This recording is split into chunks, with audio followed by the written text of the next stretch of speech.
In today's video, I'm going to teach you how to connect Monday.com in Zapier and create a working automation. We'll go through the full setup process from start to finish in a simple, practical way so you can get your workflow up and running with confidence. If you're new to Zapier, don't worry. The process is very beginner friendly. And once you understand the flow, you'll be able to reuse the same method for many different automations. To get started, open Zapier and sign in to your account. Once you're on the main dashboard, create a new Zap. A Zap is simply an automated workflow that connects one app to another. It usually starts with a trigger, which is the event that launches the automation, and then follows with one or more actions.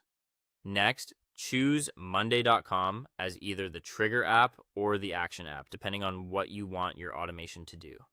For example, you might want something that starts when an item changes in Monday.com.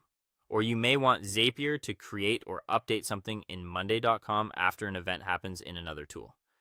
The important part here is choosing the role Monday.com will play in your workflow.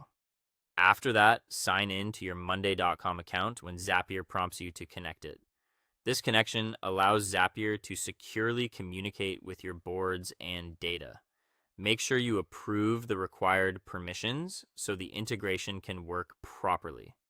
If you manage multiple accounts or workspaces, double check that you're connecting the correct one before moving on. Once your account is connected, choose the board and the specific event you want to use. This is an important step because it defines exactly what Zapier should watch for or what it should do inside Monday.com.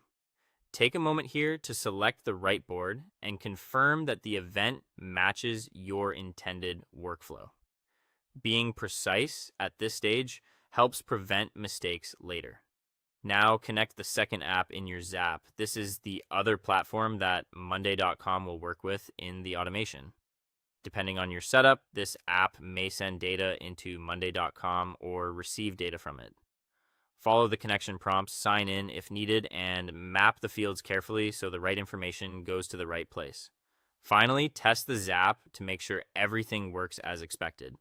Testing helps you confirm that the trigger fires correctly, the data transfers properly, and the action completes without errors.